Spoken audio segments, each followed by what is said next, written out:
Well, there were reports today that Opposition Leader Peter Dutton was considering ways to grant government ministers the power to cancel the citizenship of dual nationals found guilty of serious crimes. He was on Sunrise this morning, appearing to open up the possibility of a referendum.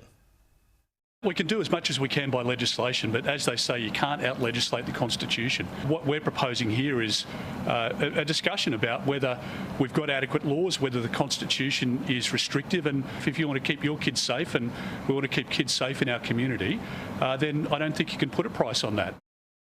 Now, of course, you would need a referendum because in 2022 the High Court ruled that it was unconstitutional to strip dual citizens of their right to live in Australia because it was a form of punishment in the sense of retribution. But Shadow Attorney General Michaelia Cash quickly hosed down claims of a referendum, telling Sky News in a statement, "We have no plans to hold a referendum at this stage and would only look to that as the last option."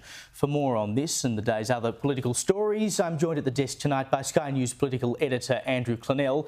Andrew, welcome.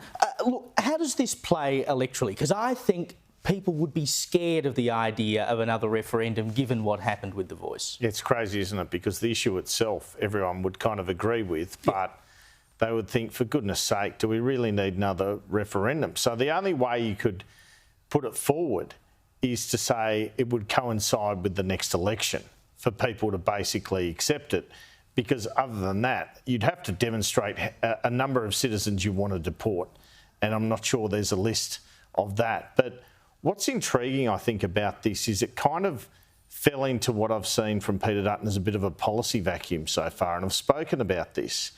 They are taking the calculated risk that they are going to release all their policies pretty much, apart from nuclear, 4 weeks out from polling day, 3 weeks out from polling day. And now we have this leak of something they're obviously still discussing. Goodness knows who leaked it. On top of Peter Dutton's insurance comments to me on Sunday Agenda, which his front benchers then corrected, it just looks a bit messy for the show. That's what it looks like. Well, and that's the thing, right? Because it's the second time where basically this has happened, where Dutton suggests or opens up the possibility of one thing, and then a minister comes out shortly after and says, well, actually, it's not quite going to work like that. Who's pulling the strings at the moment? Well, it should be Dutton, shouldn't it? And I know, he's got to put things through shadow cabinet, and that might be an issue. But the insurance thing was pretty intriguing to me, because Susan Lee and Angus Taylor, why didn't they just jump on the phone and say, look, what should I say? And then they could have mirrored his comments, whether it be in government, we'll look to do this. But I think that's the issue. I mean, how many things are they going to say? Oh, well, when in government, we'll look at this. I mean, it's not time for that. It's time to present the alternative government case, particularly when you're 20 seats shy of victory. Yeah.